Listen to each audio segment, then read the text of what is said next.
چوتھا جو مسئلہ آتا ہے وہ آتا ہے مکان مصلی، نماز پڑھنے کی جگہ۔ کہتے ہیں کہ سب سے پہلا مسئلہ جو اس کا ہے وہ یہ ہے کہ غصبی جگہ پر احتیاط لازم کی بنا پر نماز صحیح نہیں ہے۔ یعنی اگر آپ کی جگہ غصبی ہوگی، غصبی سے مراد یا تو کسی سے زبردستی چھینی ہوئی ہو، یا حتیٰ چھینی ہوئی نہیں ہے لیکن ایسی جگہ ہے کہ جس کے بارے میں آپ کو نہیں معلوم کہ آپ کے نماز پڑھنے پہ وہاں اس جگہ کا مالک راضی ہے یا راضی نہیں ہے، آپ کو نہیں معلوم۔ حالانکہ ایک مثال دوں جو میرے انسان جب ٹریولنگ پہ جاتا ہے، جس طرح آپ زیارتوں پہ جاتی ہیں، ہوٹلوں میں رکتے ہیں، اچھا بہت سارے ہوٹلز جو ہیں وہ جو مہمان ہیں ان کو رومز میں اجازت نہیں دیتے آنے کی، وہ نیچے انہوں نے لابی شابی بنائی ہوئی ہوتی ہے، مہمان آپ کا ہے، آپ وہاں آ کے مل لیں،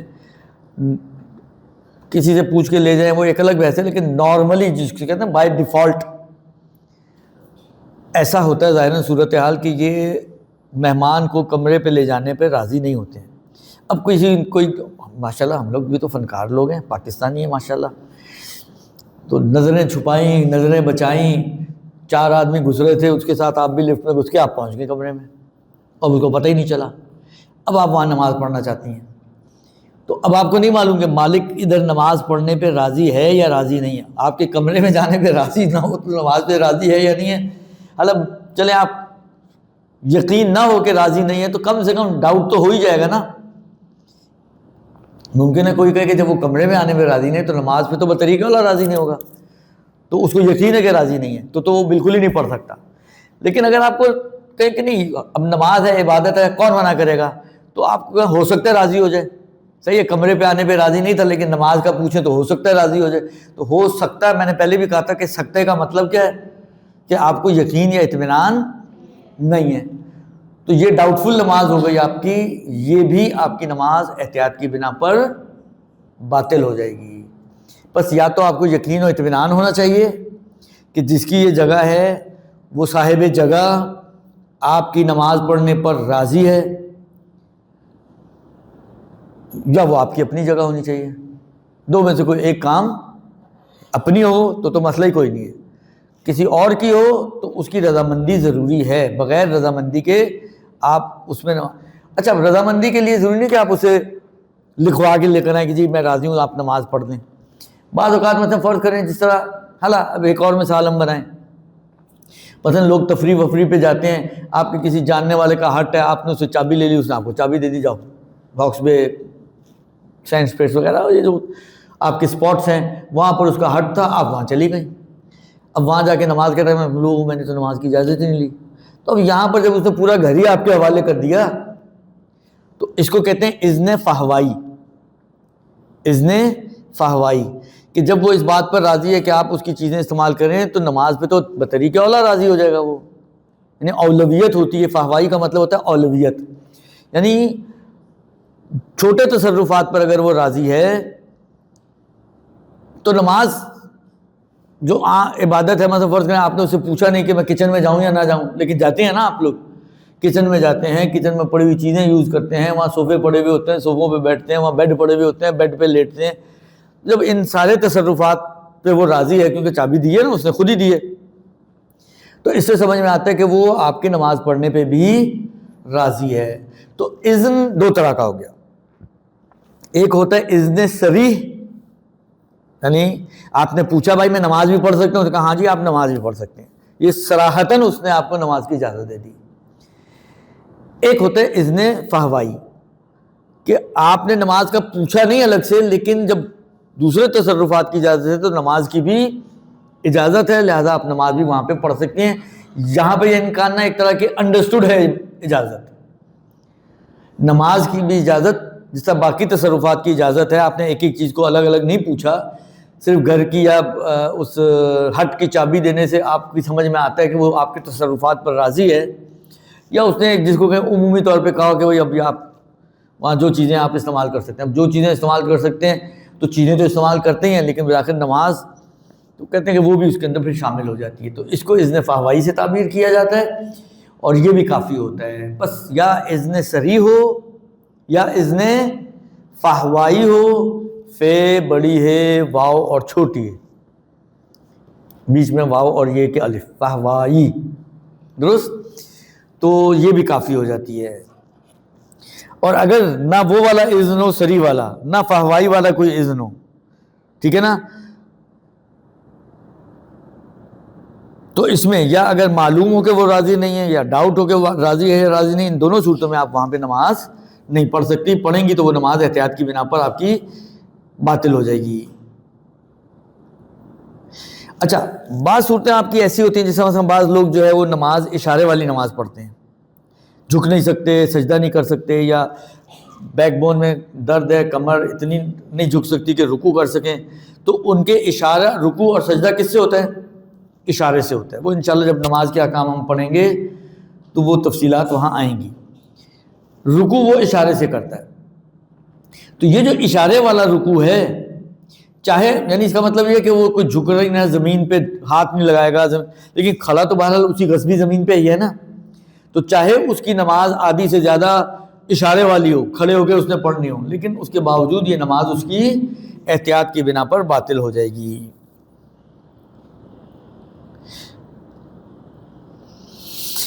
اچھا، یہ جو غصبی جگہ پہ نماز پڑھنا باطل ہے احتیاط کی بنا پر، یہ اس صورت میں جب آپ جان بوجھ کر آپ کو پتہ ہے کہ یہ جگہ غصبی ہے اور غصبیت کو جانتے ہوئے پھر آپ وہاں پر نماز پڑھیں. لیکن اگر آپ کو پتہ ہی نہیں تھا، یا آپ غافل ہو گئی، غفلتاً آپ نے نماز پڑھی ہے، ٹھیک ہے نا،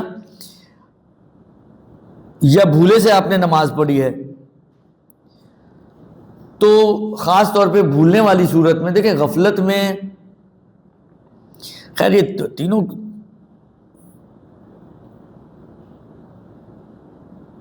تینوں کے لیے ہو سکتی ہے کہ اگر آپ نے غفلتاً نماز پڑھی ہے، اگر آپ نے جاہلاً، آپ کو پتہ ہی نہیں تھا کہ یہ غصب ہے، نماز پڑھی ہے، اور آپ نے بھولے سے نماز پڑھی ہے، صحیح نا.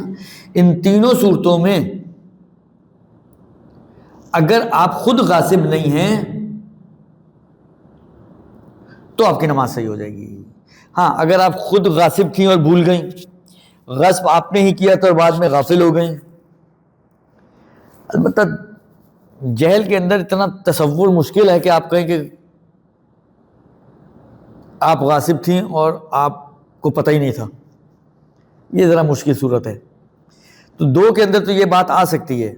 ویسے نارملی اگر آپ ان کی اردو توضیح دیکھیں گی تو اردو توضیح میں یہ جو آیا نا کہ اگر آپ خود غاصب نہ ہو، یہ عام طور پہ انہوں نے بھولنے والی صورت میں بیان کیا ہے. یعنی جو پہلی دو صورتیں نا، غفلتاً اور جہلاً، اس میں یہ شرط لگائی نہیں ہے اردو توضیح وغیرہ میں کہ اگر آپ نے جہلاً یا اگر آپ نے غفلتاً غصبی جگہ پہ نماز پڑھی ہے تو آپ کی نماز صحیح ہے، چاہے غاصب آپ ہوں یا نہ ہوں، جو ان سے ادھر سے سمجھ میں آتا ہے. لیکن یہاں پر جو ان کی عبارت ہے اس میں دوسرے والا جو پوائنٹ ہے جہلن والے میں تو آ نہیں رہا کہ آپ نے غصب کی ہو اور آپ کو پتہ ہی نہ ہو. یا تصور ہو سکتا ہے؟ کیا لگتا ہے آپ کو؟ آپ کا ذہن کیا کہتا ہے کہ یہ ہو سکتا ہے کہ غصب آپ نے کیا ہو اور آپ کو پتہ ہی نہ ہو؟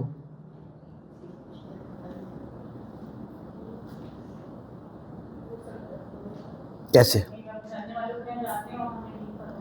نہیں، غصب آپ نے کیا ہو اور آپ کو پتہ ہی نہ ہو کہ یہ غصبی ہے. یہ ذرا مشکل کام ہے نا، کہ جب آپ خود ماشاءاللہ فنکار آپ خود ہوں تو یہ کیسے ممکن ہے کہ آپ کو اپنی فنکاری کا ہی نہیں پتہ ہو؟ تو اس میں ذرا مشکل نظر آ رہا ہے مجھے. تو ہیں کیا وہی کہہ رہا ہوں نا، یہ نہیں مشکل ہے، یہ نہیں ہو سکتا کہ خود کرے اور اس کو پتہ بھی نہ ہو کہ میں نے یہ کیا ہے، الا کہ سوئے پڑے کرے. جب بعض لوگ سوئے پڑے چلتے ہیں، وہ سویا پڑا گیا، جا کے اس نے کسی دروازے کا تالا توڑا، اس میں جا کے نماز شب پڑھنی شروع کر دی نیند میں. حالانکہ ویسے ہی اس کی نماز باطل ہو جائے گی، اس لیے وضو ہی نہیں ہے اس کا، لیکن تھوڑی دیر ہم وضو سے ہٹنے ہیں تو ایک بس یہ ایک تصور بنا سکتے ہیں. لیکن یہ بڑا مشکل والا تصور ہے، کوئی جس کو کہتے ہیں نا دودھ کی کوڑی لانا، یہ وہ والی کہانی ہے. وہ اتنا نارمل سی چیز نہیں ہے یہ آپ کہیں کہ جی نارملی یہ ہو سکتا ہے، وہ شاذ و نادر، یعنی صرف ایک فرض ہے، صرف ایک فرض محض. تو اس لیے یہ ذرا مشکل ہے. تو یہ بن جائے گی پھر آخری کے لیے قید. نہیں وہ خود میں نے خود غصب کی ہو، آپ کسی اور نے نہ غصب کروائیں، مجھ سے غصب کروائیں اور مجھے ہی نہ پتا ہو، یہ بتائیں. اس کے اوپر ایک ہفتے تک سوچیں، اگلے ہفتے ہم اس کے اوپر پھر بات کریں گے کہ کوئی ایسی صورت بن سکتی ہے کہ میں نے خود غصب کیا ہو اور مجھے ہی پتا نہ ہو کہ میں نے غصب کیا ہے. بھولا وہ شروع ناسین جو آیا، بھولنے والی بات الگ ہے. یہ جہلن ہے. جہل کا مطلب ہوتا ہے پتہ نہ ہونا. ہاں یعنی میں خود غصب کروں اور میں اس کی غصب، مثلا یہ میں خود چھین کر لاؤں کسی سے اور پھر میں کہوں کہ میرے کو تو پتہ ہی نہیں تھا کہ یہ میں نے غصب کیا. یہ جی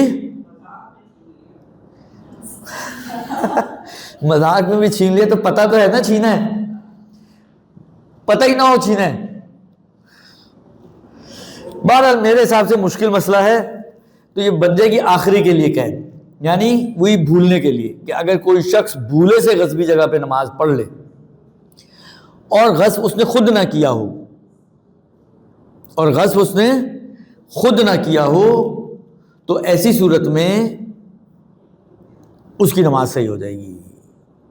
اگرچہ غصبی جگہ پہ پڑھی ہے لیکن نماز اس کی صحیح ہو جائے گی. ٹھیک ہو گیا جی؟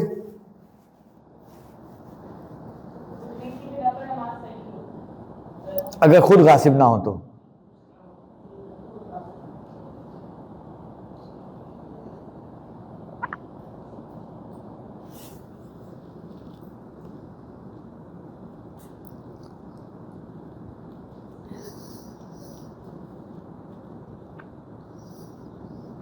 اچھا اب ایک مسئلہ ہے، دیکھیں ہمارے ہاں تو میں یہ مسئلہ چھوڑ بھی سکتا ہوں لیکن میں چھوڑ نہیں رہا ہوں، پڑھ رہا ہوں. اس کی خاص وجہ ہے کیونکہ یہ انتہائی اہم مسئلہ ہے اور نارملی ہمارے یہاں ان چیزوں سے بہت ہی زیادہ غفلت برتی جاتی ہے. اصلا عدم توجہ کے ہم شکار ہیں اس قسم کے مسائل میں. تو ایک تھوڑی سی جس کو کہیں جھنجھوڑنا کہتے ہیں نا، غافل کو تو جھنجھوڑا ہی جاتا ہے نا، تو یہ تھوڑا سا جھنجھوڑنے والا مسئلہ ہے، اس لیے میں اس کو پڑھ رہا ہوں. ممکن ہے شاید یہاں پہ بیٹھے ہوں میں سے کسی کا کوئی مسئلہ نہ ہو، ممکن ہے ہم میں سے بیٹھے ہوں کہ کافیوں کا مسئلہ ہو، یہ بھی ممکن ہے. تو اس لیے میں اس کو ان کے یعنی چھوڑا جا سکتا ہے لیکن میں چھوڑ نہیں رہا ہوں. کہتے ہیں کہ اگر میت کی گردن پر قرضے ہوں، جو مرا ہے بندہ اس کے اوپر قرضے ہیں، کریانے والے کا قرضہ ہے، دودھ والے کے پیسے دینے ہیں اس نے، مثلا فرض کریں اللہ آپ کو نیکی دے، یا اور مثلا گھر کے خرچوں کے لیے یا کاروبار کے لیے قرضے ورضے اس نے لیے ہوئے ہیں. بعض لوگ ہوتے ہیں نا وہ تو یہاں تک ڈوبے ہوتے ہیں قرضوں میں. تو ایک صورت کہ اس کے اوپر قرضے ہوں ایک. دوسری صورت یہ ہے کہ قرضے نہیں ہیں، مثلا اس کی گردن پہ زکوٰۃ ہے جو واجب تھی، ٹھیک ہے، یا اور دوسرے حقوق شرعیہ اس کی گردن پہ واجب تھے جو مال سے ریلیٹڈ ہے، مثلا مجہول المال ہے، کوئی جو واجب صدقات ہوتے ہیں، مثلا فرض کریں آغا سیستانی وغیرہ کے حساب سے، آغا خوئی وغیرہ کے حساب سے جو بینک کا پروفٹ آپ کو ملتا ہے اس میں سے آدھا آپ کو کسی بھی دیندار شریف فقیر کو صدقہ دینا ہے. تو یہ صدقہ واجب صدقہ ہے، ٹھیک صحیح ہے نا. تو یہ صدقہ ہے، یہ مالی واجبات میں سے ہیں. یا مثلا فرض کریں ظاہراً جو ان کی عبادت سے سمجھ میں آ رہا ہے کہ آپ نے کسی کو نقصان پہنچایا ہے اور اس کی دیت آپ کی گردن پہ واجب ہے، یا مرد مر رہا ہے اور اس کے اوپر جو ہے وہ بیوی کا حق مہر باقی ہے، وہ بھی قرضوں میں جاتا ہے. درست. یعنی ہمارے میں نے کہا نا کہ یہ بھی مسئلہ بہت ہی زیادہ غفلت کا. ایک تو سب سے بڑی مشکل یہ ہے کہ مہر کو ہم لوگ طلاق کے ساتھ جڑا ہوا سمجھتے ہیں کہ اگر بیوی نے مہر مانگا گویا وہ مہر نہیں مانگ رہی، طلاق مانگ رہی ہو، جبکہ ایسا کوئی لنک نہیں ہے طلاق میں اور مہر میں. طلاق ایک الگ چیپٹر ہے اور مہر ایک الگ چیپٹر ہے. مہر سمجھے ایک بیوی کا حق ہے جو آپ کی گردن پر ہے. اس کا طلاق سے کیا تعلق ہے؟ جو نارملی اگر آپ لوگوں کے جا کے جن کی شادیاں ہوئی ہوئی ہیں جا کے اب نکالیے گا اپنا نکاح نامہ, تو نارملی جو نکاح نامے کے اوپر جو مہر لکھا جاتا ہے وہ ہوتا ہے آن ڈیمانڈ, ان دا طلب. وہ پہلی رات کو, اچھا یہ بھی اب آپ لوگوں کے فیور کا مسئلہ ہے, لیکن یہ کوئی مس یوز مت کیجیے گا, خاص طور پہ بچیاں جن کی ابھی شادیاں شاید نہ ہوئی ہوں اور انشاءاللہ ان قریب ہو جائیں گی, تو اس سے کھیلیے گا نہیں. بس کھیلا جا سکتا ہے لیکن کھیلیے گا نہیں, کیونکہ وہی والی بات ہے, کھیلیں گی آپ بدنام مدرسہ ہوگا, تو عزت سادات جائے گی اور کیا ہوگا. خوب عرض خدمت یہ ہے کہ وہ مسئلہ یہ ہے کہ یہ آن ڈیمانڈ میں مثلا فرض کریں بیوی پہلی رات, یہ صرف پہلی رات سے مربوط ہے مسئلہ, پہلی رات شوہر کو قریب آنے سے روک سکتی ہے, پہلے میرا مہر دو پھر قریب آنے دوں گی. اندر طلب کے اندر یہ ایک خصوصیت ہوتی ہے کہ اگر مہر آپ کا اندر طلب ہے تو بیوی پہلی رات شوہر کو اپنے نزدیک آنے سے روک سکتی ہے, یعنی تعلقات قائم کرنے سے, کہ پہلے میرا مہر دو پھر کہانی آگے بڑھائیں گے. درست. اب مسئلہ یہ ہے کہ یہ جو مہر طلب کر رہی ہے بچی, اس کا مطلب ہے کہ پہلی رات ہی وہ طلاق مانگ رہی ہے. ایسا تھوڑی ہے, کوئی طلاق کا کوئی تعلق نہیں. ہاں جب طلاق دی جاتی ہے تو ڈیوز تو کلیئر کرنے ہوتے ہیں نا. جب آپ گھر چھوڑتے ہیں, کرائے کا گھر لیا ہوا تھا آپ نے, اب آپ گھر چھوڑ لیں تو ڈیوز کلیئر کریں گے یا نہیں کریں گے؟ بجلی کا بل باقی ہے وہ دینا پڑے گا یا نہیں دینا پڑے گا؟ دینے پڑتے ہیں. تو یہ سمجھے ڈیوز ہیں جو اس کو کلیئر کرنے ہیں بیوی کو چھوڑنے سے پہلے. لیکن اس کا چھوڑنے سے کوئی تعلق نہیں ہے. چھوڑنے سے پہلے یہ تعلق اس لیے بن جاتا ہے کہ کیونکہ اس کے بعد تو ملنا ہی نہیں ہے. طلاق کا مطلب ختم, کہانی ختم, آپ اپنے گھر ہم اپنے گھر. تو اب جب اپنے اپنے گھر جا رہے ہیں تو اب تو ملاقات ہونی نہیں ہے, تو بھائی کم سے کم اس کو اس کے ڈیوز دے کے رخصت کرو. کیونکہ یہ اس طرح کی بات آتی ہے تو وہ چپک جاتا ہے جا کے طلاق کے ساتھ, ورنہ اس کا طلاق سے کوئی تعلق نہیں ہے. ہاں پہلی مرتبہ پہلی رات اگر بیوی نے نہیں روکا اور میاں بیوی ملے, اب دوسری رات اب وہ چیپٹر آپ کا کلوز ہو گیا. اس میں نے کہا نا صرف پہلی رات کا حق تھا. پس طلاق کا اور حق مہر کا یا اس کے مطالبے کا یا اس کو لینے کا آپس میں کوئی رشتہ نہیں ہے جس کو کہیں ڈائریکٹ کنیکشن ہو کہ مہر کا تقاضا از ایکول ٹو طلاق کا تقاضا. ایسا کچھ نہیں ہے. بہت سے فیملیز ہوتی ہیں, بہت سے سمجھدار لوگ ہوتے ہیں جو پہلی رات کو ہی اپنی بیوی کو مہر دے دیتے ہیں اور ان کی زندگی مرنے تک چلتی ہے. اس میں طلاق کا بیچ میں کوئی کہانی نہیں آتی ہے. تو کہنے کا مقصد یہ ہے کہ ان کا آپس میں کوئی تعلق نہیں ہے. تو اگر نہیں دیا ہوا تو وہ قرضہ ہے اس کے اوپر, تو یہ بھی اس قرضوں کے اندر شامل ہو جاتا ہے, سوائے خمس کے. خمس کو چھوڑتے ہوئے, خمس کے علاوہ اگر اور کوئی اور مالی واجبات اس کی گردن پر ہیں یا کوئی قرضے اس کی گردن پر ہیں جو مرا ہے انسان, کہتے ہیں کہ جائز نہیں ہے اس کے ترکے میں جو وہ چھوڑ کر گیا ہے مال و چیزیں, اس میں ایسا تصرف کرنا کہ جو ادائے حق ہے, مثلا فرض کریں قرضے دینے ہیں یا مہر کی میں نے مثال دی یا اور دوسرے مالی واجبات ہیں, ان کی ادائیگی میں رکاوٹ بنے. ایسے تصرفات کہ جو مالی واجبات اس میت کی گردن پر تھے اس کی ادائیگی میں اگر رکاوٹ بنے تو ایسا تصرف کرنے کا کسی کو کوئی حق حاصل نہیں ہے. مثلا فرض کریں آپ وہ مر گیا, اب آپ کہیں کہ یار میرا باپ مر گیا بیچارے کو وہاں تو بہت زیادہ ضرورت ہے, جو تھوڑا بہت مال و اسباب اس کا پڑا ہوا تھا آپ نے سارا جمع کیا اور صدقہ کر دیا, آپ نے کہا اس کو ثواب پہنچتا رہے گا. اب پہنچتا ثواب نہیں پہنچتا ایک الگ بحث ہے, لیکن یہ آپ کو حق نہیں تھا, اس لیے کہ اس کی گردن پہ جو مالی واجبات تھے وہ کہاں سے جائیں گے, سارے پیسے تو آپ نے اٹھا کے آپ نے دان کر دیا. تو اس قسم کے تصرفات کہ جس کی وجہ سے مالی واجبات کی ادائیگی میں رکاوٹ پیدا ہو سکے, جو مالی واجبات کی ادائیگی میں رکاوٹ ڈال دیں, وہ تصرفات کرنا جائز نہیں ہے. البتہ کہتے ہیں نماز وغیرہ پڑھنا اس کے گھر میں، تو کہتے ہیں کہ یہ بھی وارثوں کی اجازت سے جائز ہے. اپنی یعنی بغیر، یا تو وہی والی بات ہے، یا وارثوں کی اجازت لیں، یا آپ کو یہ یقین و اطمینان ہونا چاہیے کہ جتنے بھی وارث ہیں سب راضی ہیں آپ کی نماز پڑھنے پہ یہاں پر، تو وارثوں کی اجازت کے ساتھ آپ وہاں پر نماز بھی پڑھ سکتی ہیں. لیکن اگر فرض کریں کوئی بعض ہوتے ہیں وارث اڑیل ٹائپ کے ہوتے ہیں، نہیں کوئی راضی، تو آپ وہاں نماز بھی نہیں پڑھ سکتی.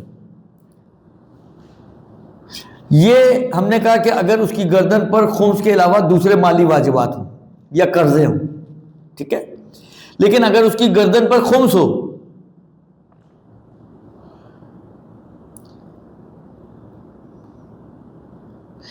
تو اگر یہ شخص جو مرنے والا ہے یہ خمس دیا کرتا تھا، تو یہ حکم اوپر والا جو ہے، یہ اس کا حکم بھی یہی ہے کہ اگر یہ خمس دینے کا عادی تھا، خمس دیا کرتا تھا، لیکن اس کی گردن پہ جیسے بعض اوقات ہوتا ہے نا، پیسے نہیں تھے، اس نے مصالحت کی ہوئی ہے.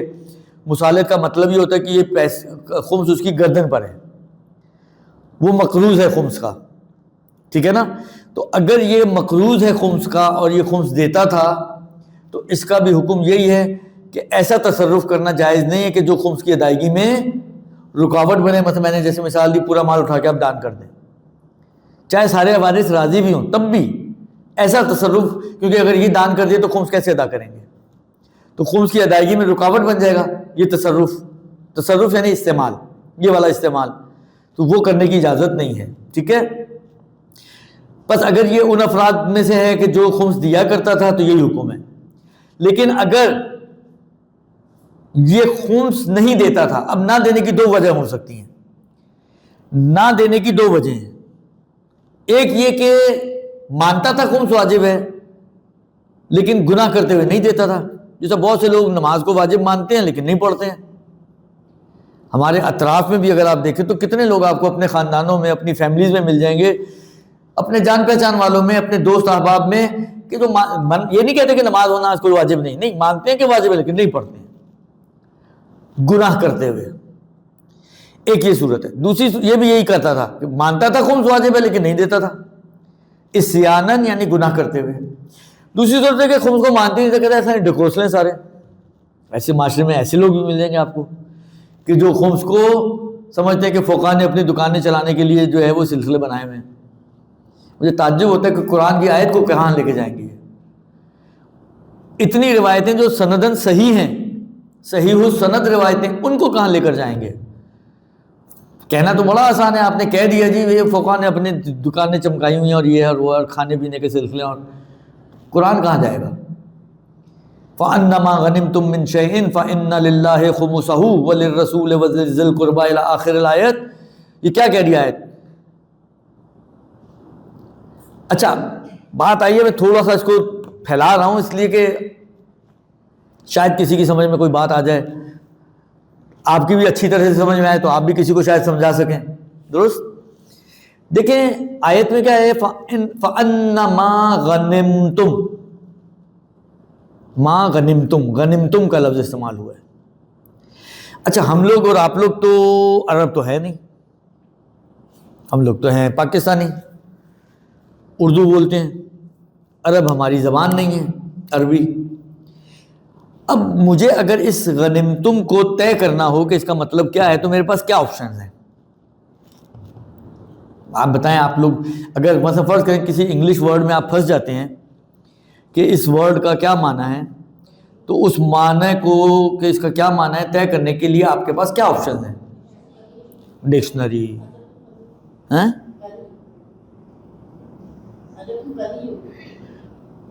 نہیں میں ابھی آپ سے معنی نہیں پوچھ رہا ہوں، ابھی آپ اپنی زحمت نہ دیں ننے سے دماغ کو. ابھی میں یہ پوچھ رہا ہوں کہ آپشنز کیا ہمارے پاس معنی طے کرنے کے لیے. یہ ایک ایسا آپشن ہے جو عرف کے اندر رائج آپشن ہے نا. آپ کسی بھی زبان میں چلی جائیں، آپ کو اگر اس زبان کا لفظ کا معنی نہیں آتا تو آپ اس زبان کی، اس لغت کی، حتیٰ اردو میں بھی کبھی ہوتا ہے نا کہ یار اس لفظ کا کیا مطلب ہے، جو پرانے الفاظ ہیں جو اتنے استعمال نہیں ہوتے. انیس ونیس کی شاعری اگر اٹھا کے آپ دیکھیں تو 10 جگہ پہ آپ کو لغت کھولنی پڑتی ہے. درست.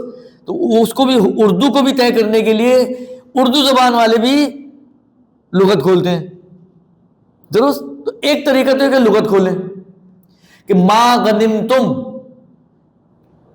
غنما، غنی کا جو روٹ ورڈز ہیں غنایا، یہ ہے غنما، روٹ ورڈز ہی الگ الگ ہیں دونوں کے، درست؟ اب اس غنما کا معنی کیا ہے اس آیت میں؟ ما غنمتم، تو ایک طریقہ آپشن ہمارے پاس ہے کہ جائیں جا کے عربی لغت اٹھائیں، عربی ٹو اردو مثلا، اور اس میں دیکھیں کہ غنما کا کیا معنی کر رہے ہیں وہ، ایک طریقہ تو یہ ہے۔ اچھا، ہم جو مکتب اہل بیت سے وابستہ افراد ہیں، ہمارے پاس ایک ایکسٹرا طریقہ بھی ہے، وہ کیا ہے؟ کون بتا سکتا ہے آپ میں سے؟ لغت سے ہٹ کر ایک اور طریقہ بھی ہے ہمارے پاس کہ ہم اس طریقے سے بھی ایک ٹرائی مار سکتے ہیں کہ اس معنی کو طے کر سکیں۔ وہ کیا طریقہ ہے؟ میں اشارہ تو دے دیا، مکتب اہل بیت سے تعلق رکھنے والے روایتیں، کہ اس آیت کے ضمن میں اگر روایتیں وارد ہوئی ہیں، کیونکہ بہت ساری روایتوں میں ہوتا ہے نا، امام سے پوچھا کہ جی اس آیت کا کیا معنی ہے، امام نے کہا اس کا مطلب یہ ہے نا، یہ روایتیں، یہ کاف ہا یا عین صاد کا معنی کرتے ہیں نا آپ۔ اب تفسیر کا درس جناب زینب کبریٰ سلام اللہ علیہا کے گھر میں ہوا کرتا تھا،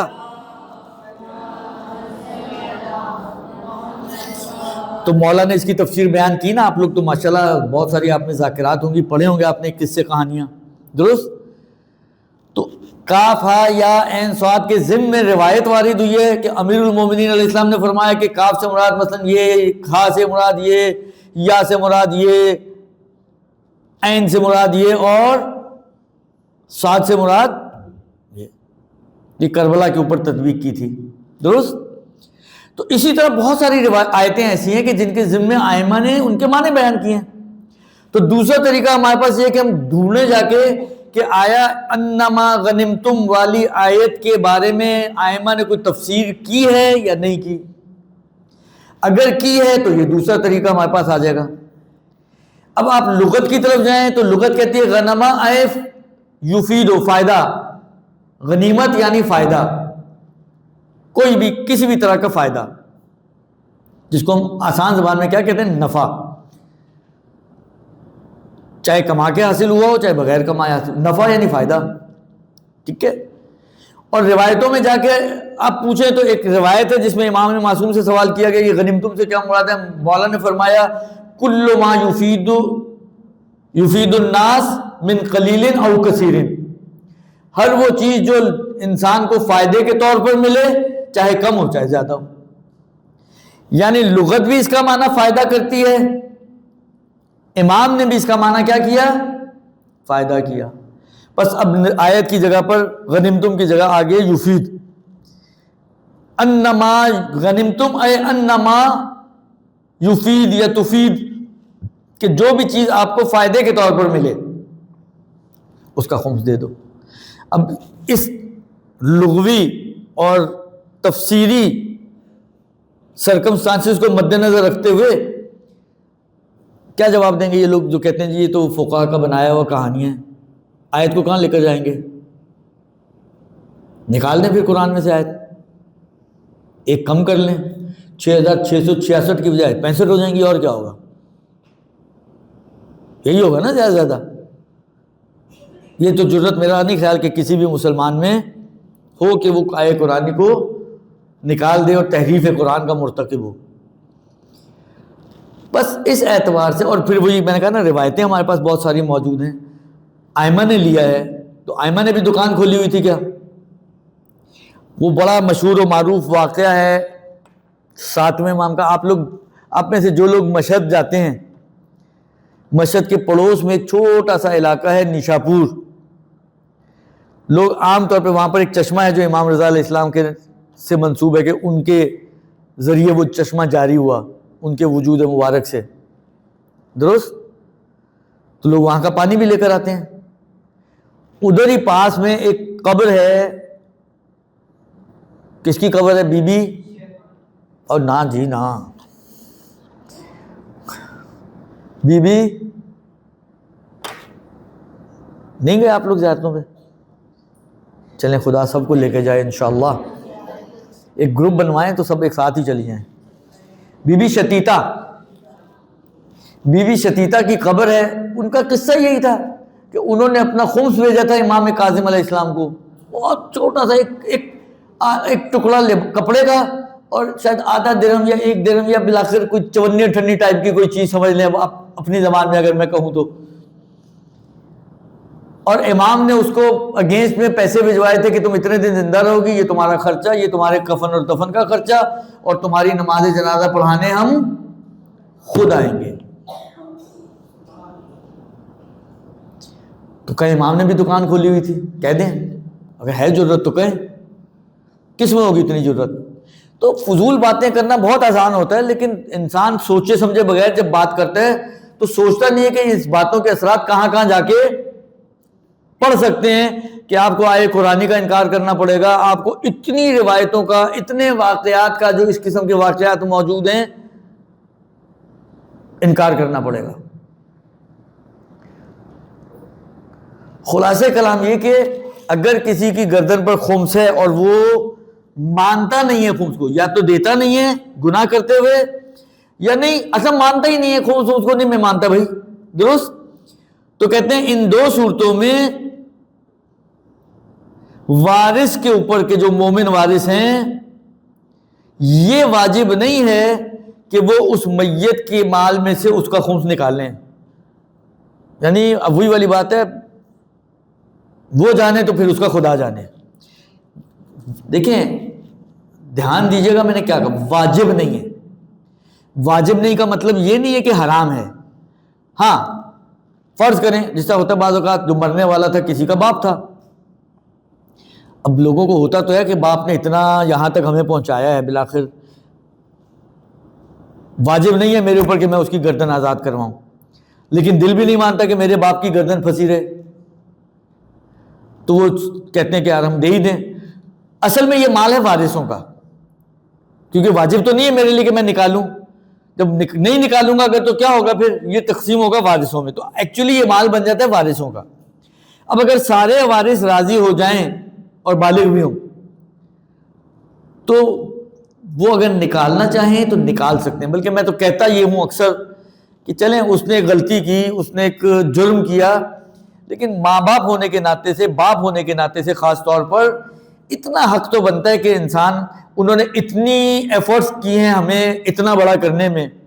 یعنی واقعا میں یہ سمجھتا ہوں کہ جو لوگ ماں باپ کے قدردان نہیں ہیں, اور اگر خود ماں باپ ہے تو بہت بڑے احمق ہیں, اس لیے کہ خود دیکھتے ہیں کہ کتنا ناچنا پڑتا ہے اولادوں کے پیچھے. کبھی 2 بجے رات کے, 3 بجے رات کے, آدھی راتوں کو لے جا کے ہاسپٹل لے کے جانا پڑتے ہیں. لے کے جاتے ہیں والدین یا نہیں لے کے جاتے ہیں, کیا بولتے ہیں بھائی جل رہا ہے, بخار میں تڑپ رہا ہے, مرتا رہے. کون ماں باپ ایسا کرتا ہے؟ یعنی جن کی بہت زیادہ وابستگیاں نہیں بھی ہوتی ہیں وہ بھی بالآخر بیماری میں تھوڑے سے ان کے دل نرم ہو جاتے ہیں. تو انسان سوچتا ہے کہ یار انہوں نے اتنا ہمارے لیے کیا تو ہم بھی چلیں, حالانکہ وہ نہیں مانتے تھے, انہوں نے غلط کیا. تو میں تو کہتا ہوں کہ اچھا ہے, ہائیلی یہ ریکمنڈیشن میری ہے کہ ہائیلی ریکمینڈڈ کہ آپ ان کا خمس ادا کریں. ان کے نماز روزے اگر ان کی گردن پر ہے تو ان کو ادا کروائیں, تاکہ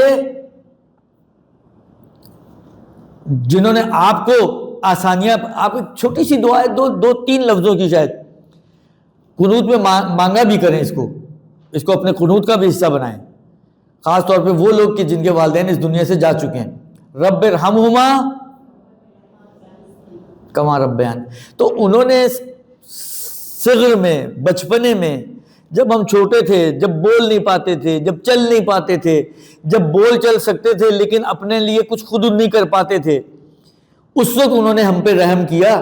تو حق نہیں بنتا ان کا کہ ہم ان کے لیے خدا سے رحم طلب کریں, اور خدا کی جو عذاب میں وہ مبتلا ہو رہے ہوں گے ان کو اس آتش جہنم سے اور خدا کے عقاب سے نجات دلوائیں.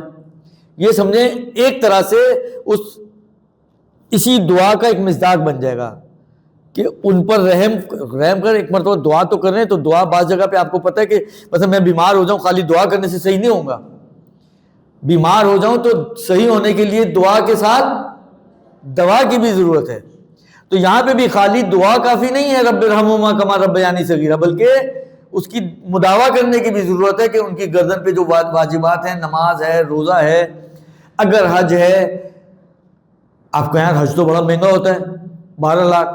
انہوں نے کبھی اپنا پیسہ پیارا نہیں کیا تمہارے لیے، انہوں نے کبھی اپنی بچتوں کو تمہارے لیے پیارا نہیں کیا کہ یار اتنی مشکلوں سے بچا کے رکھے ہیں پیسے، سوچا تھا میں اس سے مثلا فرض کرو گھومنے پھرنے جاؤں گا، اب یہ بچہ بیمار ہو گیا، ہاسپٹلائز ہو گیا، 1,00,000 1.5 لاکھ 2 لاکھ اس کے اوپر خرچہ آ رہا ہے، تو میں نہیں دے سکتا بھائی. انہوں نے کبھی اپنے پیسے کو اپنی اولاد پر پیارا نہیں کیا. تو اب حق تو اتنا بنتا ہے کہ اولاد بھی پیسے کو ماں باپ کے اوپر کم سے کم پیارا نہ کریں. لہذا اگرچہ واجب ذمہ داری نہیں ہے وارثوں کی، بچوں کی، اولادوں کی، کہ وہ ان صورتوں میں کہ جب وہ گنہگار تھا یا وہ مانتا ہی نہیں تھا آپ اس کے خمس کو ادا کریں، لیکن کر دیں تو حرام نہیں کیا آپ نے کوئی، منتہا سارے ورثہ کی رضامندی سے یہ کام کرنا پڑے گا.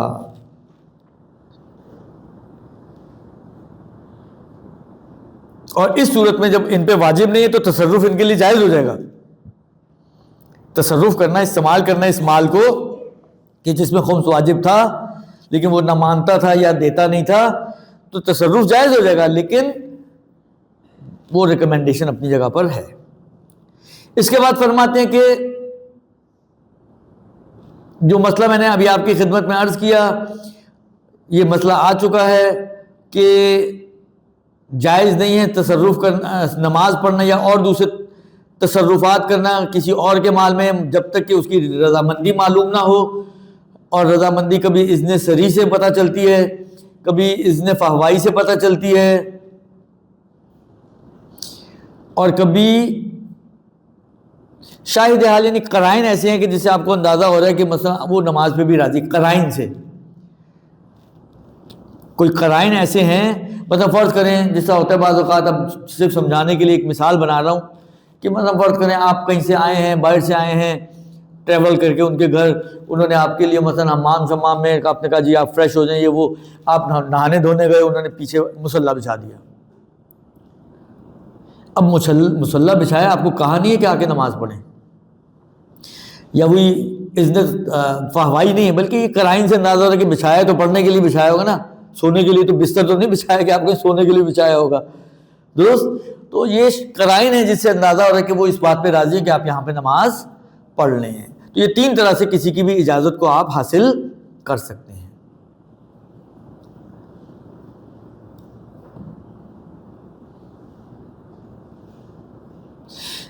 اچھا، کچھ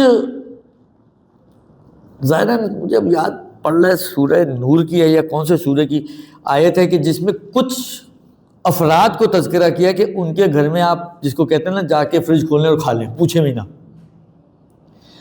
جن میں مثلا باپ ہے، ماں ہے، بھائی ہے، بہن ہے، چچا ہے، پھوپھی ہے، ماموں ہے، خالہ ہے، دوست ہے، یا وہ گھر کے جس کی چابی آپ کے ہاتھ میں ہے. یہ کچھ افراد ہیں کہ جن کے گھر میں آپ بغیر پوچھے بھی جو ہے وہ کھا پی سکتے ہیں، اجازت لینے کی ضرورت نہیں ہے ان لوگوں سے، ٹھیک ہے نا، سوائے اس سے کہ آپ کو معلوم ہو کہ یہ میرے کھانے پہ راضی نہیں ہے. اب نارملی ان رشتوں میں ایسا ہوتا مشکل ہے، الا ان کے کوئی آپ کا جھگڑا چل رہا ہو، باپ سے بھی جھگڑا چل رہا تو ممکن ہے باپ نے کہا خبردار قدم رکھے تو میں ٹانگیں توڑ دوں گا تمہاری. وہ قدم رکھنے پہ راضی نہیں ہے تو کھانے پہ کیسے راضی ہوگا؟ یہاں پہ بھی اولویت آ جائے گی، صحیح نا، کہ قدم رکھنے پہ راضی نہیں ہے تو کھانے پہ تو بتیجی کا اولا راضی نہیں ہوگا. ورنہ نارملی آپ جائیں، باپ کا گھر ہے تو واقعی باپ کا گھر سمجھیں آپ اس کو، باپ کا گھر ہے تو باپ کا گھر سمجھیں پھر، اور کھائیں پیئیں عیش کریں. البتہ یہ کھانے پینے کی حد تک ہے.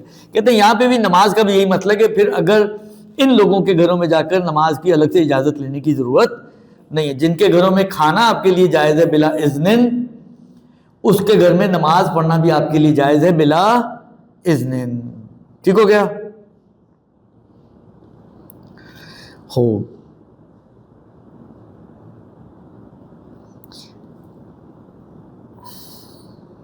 اچھا، میں اس کو 4:30 ہو گئے. چلے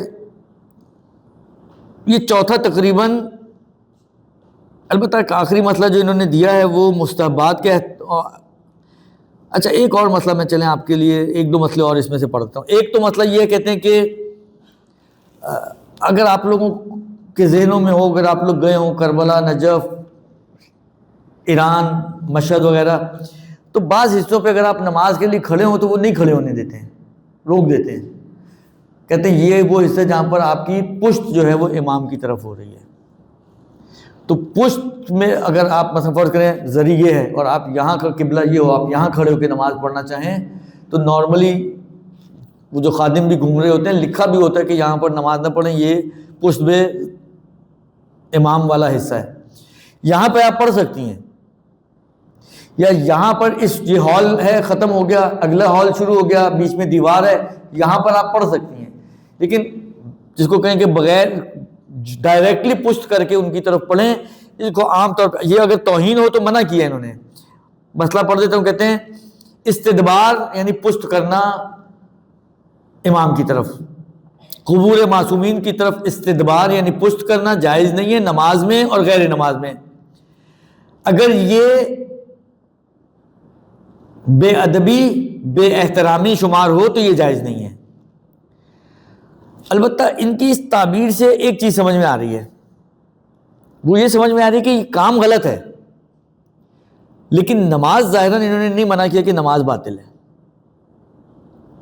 تو اس سے سمجھ میں آ رہا ہے کہ نماز اگر آپ پڑھتے ہیں تو نماز صحیح ہے، نماز باطل نہیں ہوگی، لیکن کیونکہ بے احترامی اگر ہو رہی ہے تو جتنی دیر آپ نماز میں اتنی دیر آپ گنہگار بھی ہو رہی ہیں، گناہ کا مرتکب بھی کر رہی ہیں آپ، تو یہ کوئی اچھی چیز نہیں ہے کہ آپ حالت نماز میں ارتکاب گناہ کریں، عبادت میں گناہ کریں، آپ بغیر عبادت کے اللہ نہیں چاہتا کہ آپ گناہ کریں، تو عبادت مخلوط بے گناہ وہ تو وہ کام اچھا نہیں ہے، اس لیے لا یجوز، لیکن ظاہراً ان کی عبارت سے ایسا لگ رہا ہے کہ نماز میں کوئی مشکل نہیں ہے۔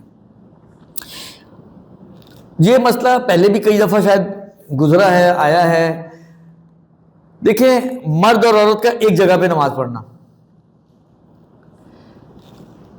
تین صورتیں میں آپ کی خدمت میں پیش کر رہا ہوں، دونوں سائیڈ بائی سائیڈ ہوں، یہ مرد یہ عورت ایک ہی لائن میں کھڑے ہوئے ہیں ساتھ ساتھ، ایک کنڈیشن، مرد آگے عورت پیچھے، دوسری کنڈیشن، عورت آگے مرد پیچھے، تیسری کنڈیشن، ٹھیک ہے، تین ہی صورتیں بنتی ہیں، کیونکہ سائیڈ بائی سائیڈ میں ادھر کھڑا ہو مرد یا ادھر کھڑا ہو مرد فرق نہیں پڑتا، تو وہ ایک ہی صورت بنے گی۔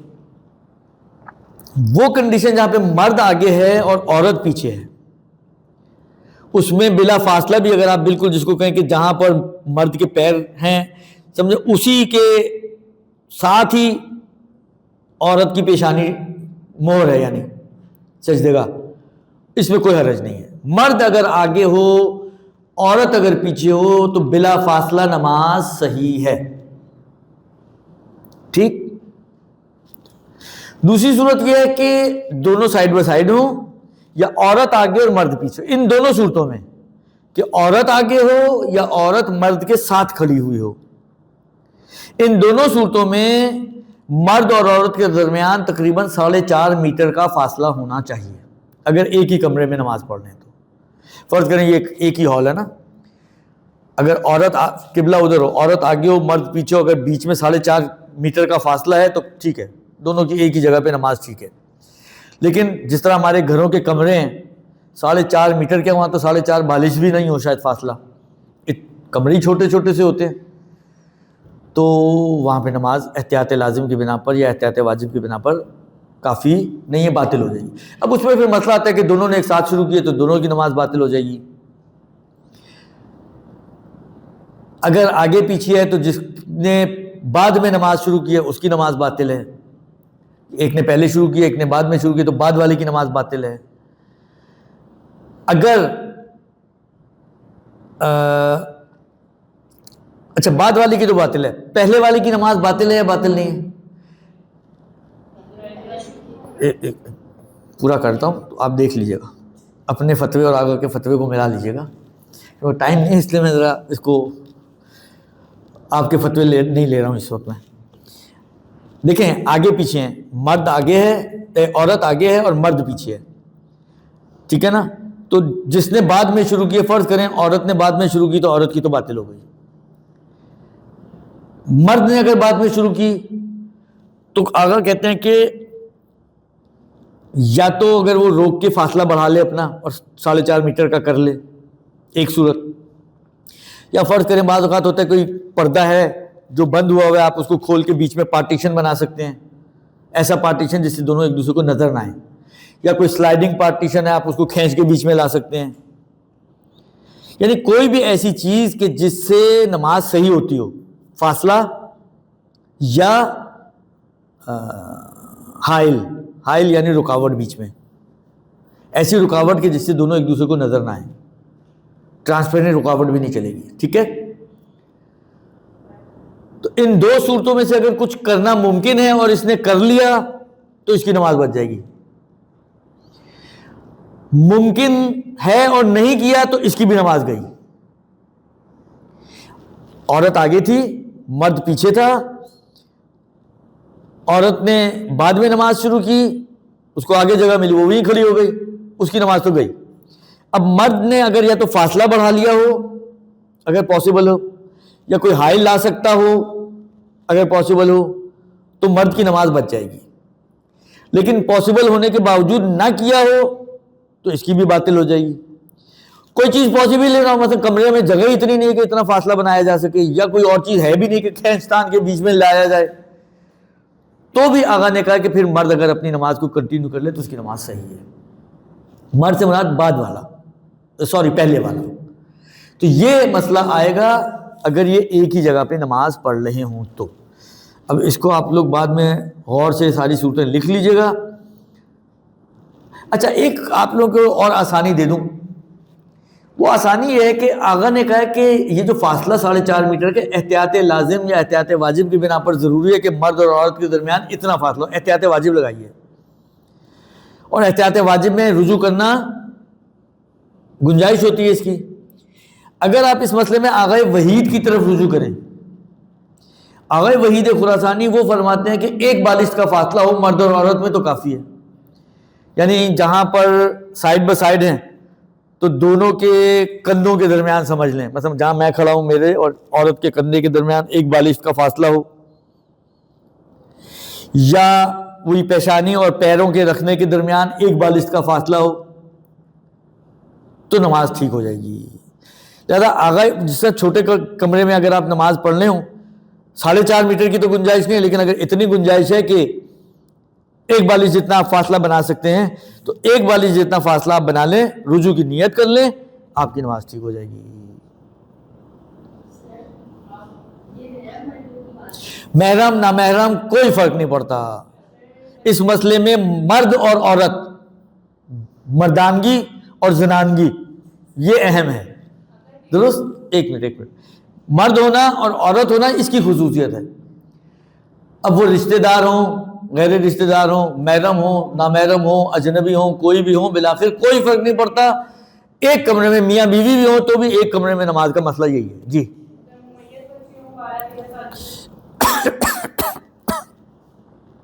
جب تک وہ بالغ نہیں ہوتا اس کی کوئی ذمہ داری نہیں ہے نا. ظاہراً تو کوئی مشکل نہیں ہے اس میں, کیونکہ بالغ نہیں ہوا ابھی وہ, جب تک نہیں معلوم. جی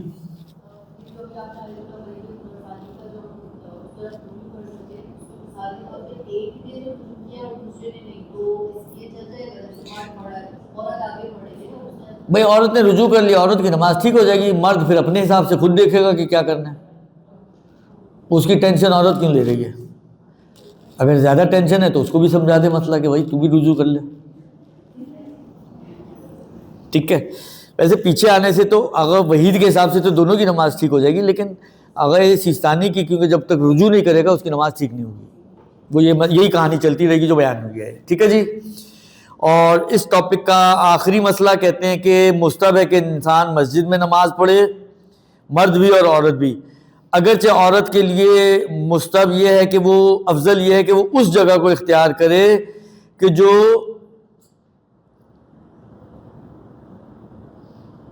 اس کو زیادہ حجاب کے حساب سے زیادہ اس کے لیے اس کو زیادہ چھپانے والی ہو.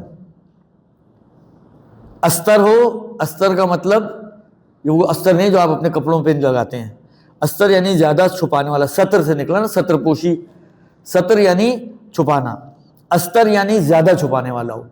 تو یعنی کاننا جس میں عورت زیادہ چھپی ہوئی رہے، اب چاہے وہ گھر ہی ہو، فرض کریں گھر میں زیادہ چھپی ہوئی ہے، مسجد میں جائے گی، مسجد میں مثلا فرض کریں وہاں پہ کوئی مرد اور آگے کھڑے ہیں، عورتیں پیچھے کھڑے ہیں، کوئی پارٹیشن نہیں ہے، تو بالآخر جو بعد میں آئیں گے وہ گزرتے ہوئے تو یہیں سے ہی جائیں گے نا، تو وہ چھپی ہوئی نہیں ہے اتنی. تو اس کی نماز مسجد سے زیادہ افضل اس کے گھر میں. اور بعض فقہا جیسے آغا خوئی وغیرہ تو یہی کہا کرتے تھے کہ عورت، یعنی ایک روایتوں میں ہے اصل میں کہ عورت کی مسجد اس کا گھر ہے، یعنی جو ثواب مرد کو مسجد میں جا کے ملتا ہے وہی ثواب عورت کو گھر میں ملتا ہے. تو جو گھر میں وہی ثواب مل رہا ہے تو باہر کے لڈو کھانے جا رہی ہے؟ گھر میں بیٹھی رہے، ثواب حاصل کرے. ثواب کے لیے نکلتا ہے نا انسان. بھائی آپ مسجد کیوں جاتے ہیں؟ ثواب کے لیے جاتے ہیں. تو روایت کہہ رہی ہے کہ اس کی مسجد اس کا گھر ہے.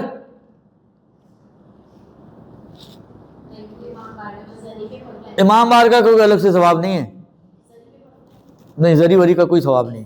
وہ اس زری کا ہے کہ جو اصل زری ہے، جو حرم ہے امام حسین علیہ السلام یا مولا علی علیہ السلام یا دوسرے ائمہ کے حرم کا ایک فضیلت ہے.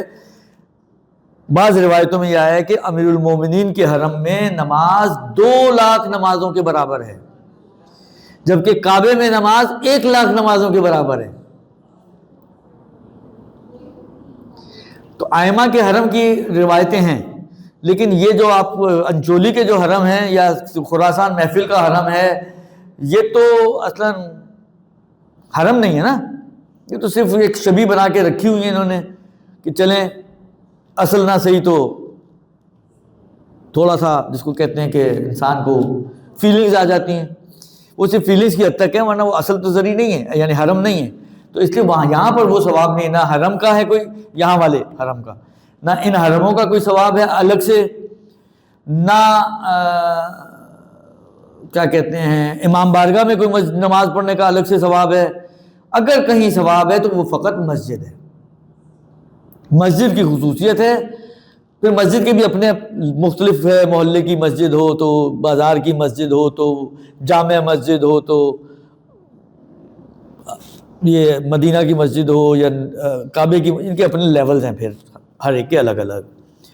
خوب، یہ یہاں پہ مسئلہ ہو گیا ختم. اب اگلا مسئلہ جو ہے وہ لباس مصلی کا ہے. لباس مصلی کو انشاءاللہ ہم اگلے نہیں یعنی رمضان کے بعد اس کے اوپر ڈسکشن کریں گے